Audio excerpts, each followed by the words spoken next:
ଥିବା ପ୍ରଭୁ ଯୀଶୁ ଖ୍ରୀଷ୍ଟଙ୍କ ପବିତ୍ର ଓ ବହୁମୂଲ୍ୟ ନାମରେ ନିର୍ମଳ ଖରା ୟୁଟ୍ୟୁବ୍ ଚ୍ୟାନେଲରେ ପୁନର୍ବାର ଆପଣଙ୍କୁ ଏହି ଶୁଭ ସକାଳ ସମୟରେ ମୁଁ ସ୍ୱାଗତ କରେ। ପ୍ରତିଦିନ ପ୍ରତି ପ୍ରଭାତ ଆମମାନେ ନିର୍ମଳ ଖରା ୟୁଟ୍ୟୁବ୍ ଚ୍ୟାନେଲ ମାଧ୍ୟମରେ ନୂଆ ନୂଆ ପ୍ରସଙ୍ଗରେ ପ୍ରଭୁଙ୍କର ବାକ୍ୟ ଆମେ ଶୁଣୁଛୁ। ଆଜି ମଧ୍ୟ ଆମେ ପ୍ରଭୁଙ୍କ ବାକ୍ୟରୁ ଆମେ ଶୁଣିବା। ଆଜି ବହୁତ ସୁନ୍ଦର ପ୍ରସଙ୍ଗ ପ୍ରଭୁ ଆମମାନଙ୍କୁ ଦେଇଛନ୍ତି, ଧାର୍ମିକ ବ୍ୟକ୍ତିର ଗୁଣ। ପ୍ରିୟମାନେ, এই ଅଧାର୍ମିକ ଜଗତରେ ଅନେକ ଧାର୍ମିକ ବ୍ୟକ୍ତିମାନେ ଅଛନ୍ତି। ଆଉ ଗୋଟିଏ ଧାର୍ମିକ ବ୍ୟକ୍ତିଙ୍କୁ ଆପଣମାନେ କି ପ୍ରକାର ଚିହ୍ନିବେ, କେଉଁ ବିଷୟକୁ ଦେଖି ଆପଣମାନେ ସେହି ବ୍ୟକ୍ତିକୁ ଗୋଟିଏ ଧାର୍ମିକ ବ୍ୟକ୍ତି ବୋଲି ଆପଣମାନେ ଚିହ୍ନିବେ? ବାଇବଲ ଆମମାନଙ୍କୁ ଧାର୍ମିକ ବ୍ୟକ୍ତିଙ୍କ ବିଷୟରେ କ'ଣ କହେ? ଗୋଟେ ବାକ୍ୟ ଆପଣମାନଙ୍କ ନିକଟରେ ରଖିବି, ବହୁତ ଇମ୍ପୋର୍ଟାଣ୍ଟ ବାକ୍ୟ, ଯାହାକି ଆମମାନେ ହିତୋପଦେଶ 28 ଅଧ୍ୟାୟର 1 ପଦରେ ପଢ଼ିବା। ଆମେ କେହି ନ ଗୋଡ଼େଇଲେ ହେଁ ଦୁଷ୍ଟ ପଳାଏ, ମାତ୍ର ଧାର୍ମିକ ମାନେ ସିଂହ ପରି ସାହସିକ। ପ୍ରିୟ ପ୍ରଭୁଙ୍କ ଲୋକମାନେ, ପରମେଶ୍ୱରଙ୍କ ବାକ୍ୟ ଆମମାନଙ୍କୁ କହେ ଯେ ଦୁଷ୍ଟକୁ କେହି ନ ଗୋଡ଼େଇଲେ ହେଲେ ମଧ୍ୟ ସେ ଦୁଷ୍ଟ କାମ କରିଛି। ଜଣେ ବ୍ୟକ୍ତି ଯଦି ଚୋରି କାମ କରିଛି ତାହେଲେ ତା ପଛରେ ତାକୁ କିଏ ଗୋଡ଼େଇବା ଦରକାର ନାହିଁ। ଜଣେ ଲୋକ ଧାଇଁକିନା ପଳାଇ ଆସିଲା ତାହେଲେ ସେ ଭାବିବ ଇଏ ମୋତେ ଧରିବା ପାଇଁ ଆସିଛି, ଇଏ ପୋଲିସ ଆସିଛି। ଜଣେ ଲୋକ ଭଲକି ଦେଖିଲା ବୋଲି କହିଲେ ସେ ଭାବିବ ଏ ଲୋକ ମୋତେ ଧରିବା ପାଇଁ ଦେଖୁଅଛି, କାରଣ ସେ ଦୁଷ୍ଟ ଲୋକ। ଦୁଷ୍ଟ ଲୋକକୁ କେହି ଗୋଡ଼େଇବା ଦରକାର ନାହିଁ। ଦୁଷ୍ଟ ଲୋକ ସେ ଧାଇଁକିନା ପଳେଇ ଯାଏ, କାରଣ ଦୁଷ୍ଟତା ସେ କରିଥାଏ, ସେ ପାପ ସେ କରିଥାଏ। ମାତ୍ର ଗୋଟେ ଧାର୍ମିକ ବ୍ୟକ୍ତି ସେ ସିଂହ ପରି ସାହସିକ। ଏଇ ଜାଗାରେ ବାଇବଲ କହେ ଯେ ଧାର୍ମିକ ବ୍ୟକ୍ତି ସେ ଭାଲୁ ପରି ସାହସିକ, ସେ ଗାଈ ପରି ସାହସିକ, এই ପ୍ରକାର କହେ ନାହିଁ। ମାତ୍ର ବାଇବଲ କହେ ଯେ ଗୋଟେ ଧାର୍ମିକ ବ୍ୟକ୍ତି ସିଂହ ପରି ସାହସିକ।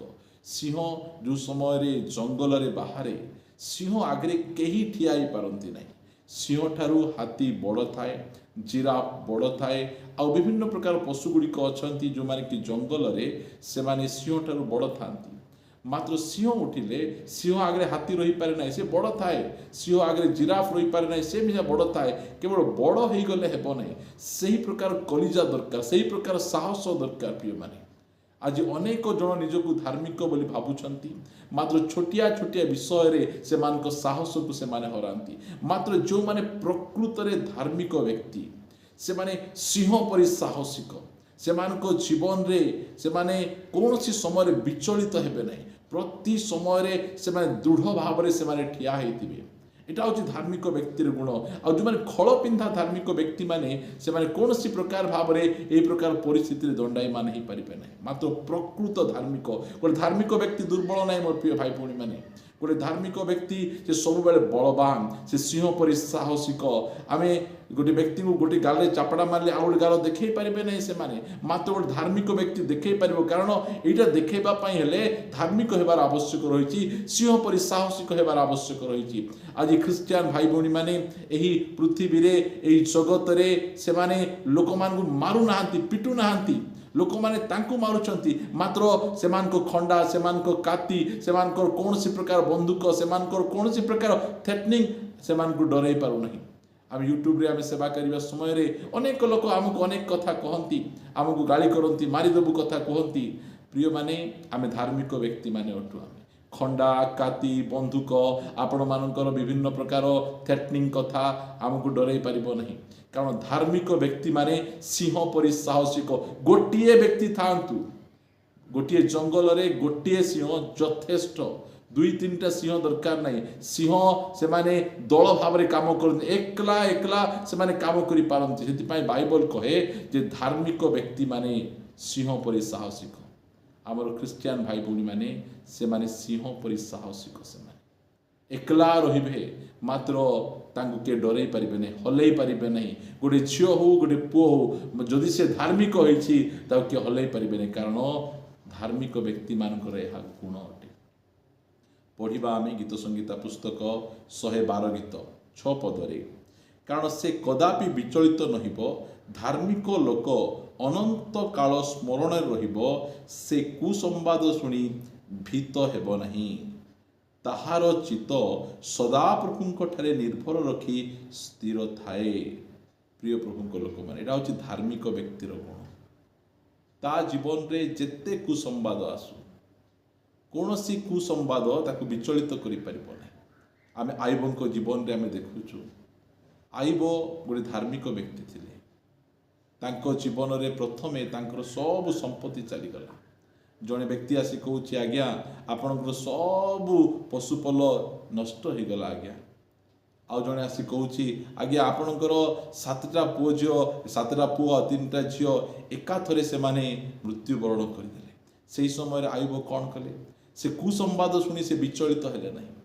से भस्म उपरे बसिले से मस्तक मुंडन कले आ दुनियार सबुठारु बेस्ट वर्शिप आयुब कले कारण से धार्मिक व्यक्ति थिले।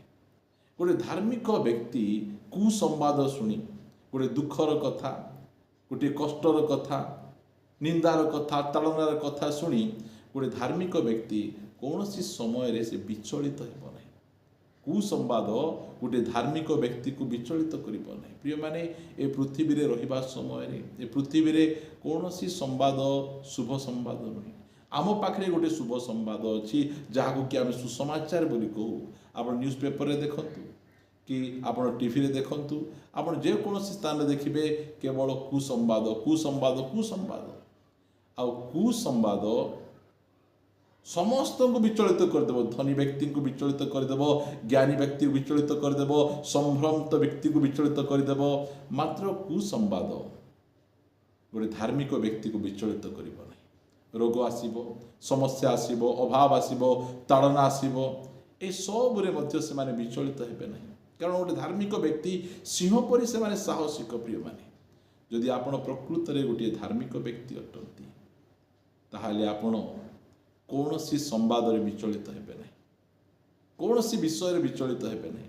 ख्रिस्टियान मान विरुद्ध रे जेते प्रकार आईन कानून से मानकु लगा जाए से मानकु जेते प्रकार भाव निंदा चलना करा जाए से माने विचलित हेबे नहीं। कारण से माने धार्मिक व्यक्ति अटंती। एटा होची धार्मिक व्यक्तिंकर गुण। आ धार्मिक व्यक्ति माने एही प्रकार थिबे। शेष कथा आपण मान निकट रखिबी जदि आम पढ़ा द्वितीय पितर यार 2 अध्याय 6 पदर पढ़ा से सदम और गमरा नगर सबुक भस्म परिणत करी संपूर्ण रूपे ध्वंस पाइबा निमंते दंडाज्ञा देले और सेमानकु भविष्यत कालर अधार्मिक मानक दृष्टांत स्वरूप कले।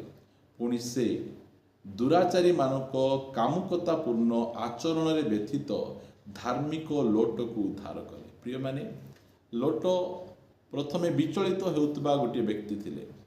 मात्र जो समय सदम गमरा को से जाइछंती सदम गमरार लोक माने जो प्रकार कदर्य जीवन यापन करुथिले सेमान को सहित हाथ को हाथ मिसई देले नहीं। कौन करिबा आमे तो ये ऑफिस रे अछु आमे तो ये साही रे अछु आमे तो ये सहर रे अछु जैसा देश वैसा भेष ए प्रकार से कले नहीं। आज आमानकर ख्रिस्टियान समाज रे अनेक विषय पशि आसीची जहाँ पशि आसवा कथा नुहे।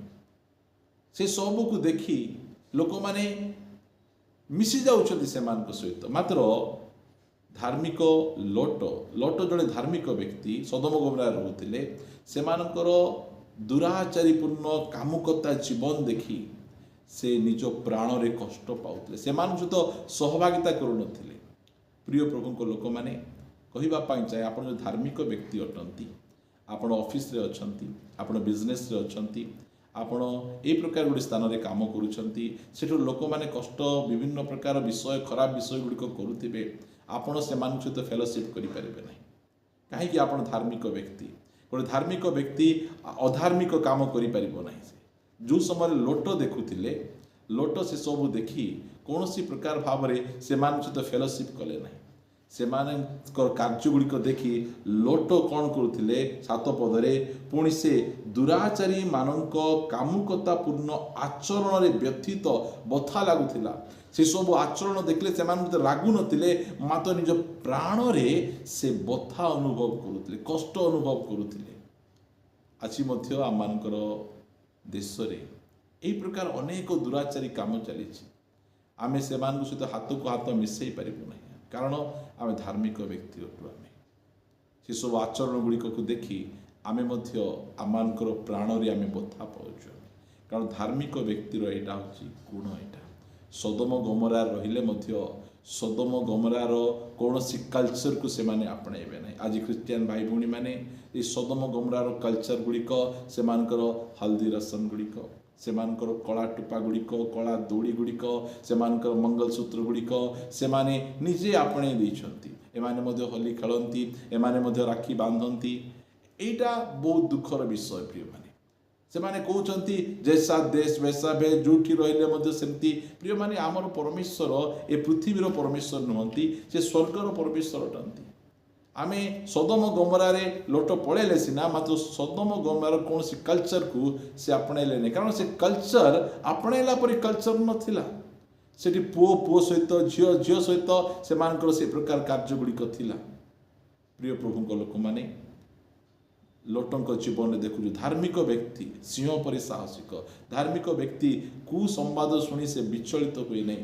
ଧାର୍ମିକ ବ୍ୟକ୍ତି ସେ ଅନ୍ୟମାନଙ୍କର ଦୁଷ୍ଟତାରେ ସହଭାଗୀ ସେ ହୁଏ ନାହିଁ। ଏ ଲେଖାଯାଉଛି 8 ପଦରେ, ଯେଣୁ ସେ ଧାର୍ମିକ ଲୋକ ସେମାନଙ୍କ ମଧ୍ୟରେ ବାସ କରି ସେମାନଙ୍କର ଅନ୍ୟାୟ କାର୍ଯ୍ୟ ଦେଖି ଓ ସେ ବିଷୟ ଶୁଣି ପ୍ରତିଦିନ ଆପଣା ଧର୍ମପରାୟଣ ପ୍ରାଣରେ ଯନ୍ତ୍ରଣା ଭୋଗ କରେ।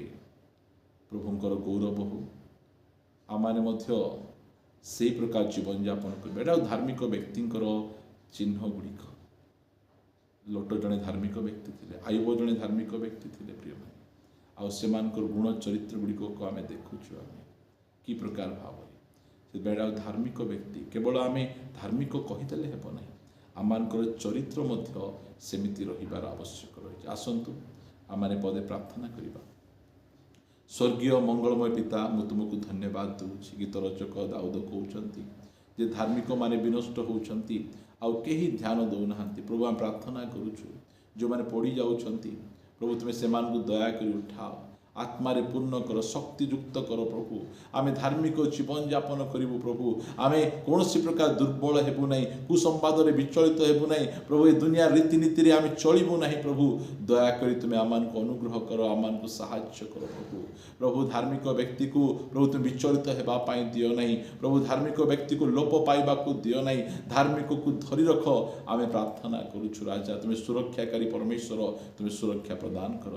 ଆମ ପ୍ରାର୍ଥନା ଶୁଣିଛ, ଧନ୍ୟବାଦ ଦେଇ ପ୍ରାର୍ଥନା ପ୍ରିୟ ଯୀଶୁଙ୍କ ନାମରେ ମାଗୁଅଛି, ଆମେନ୍।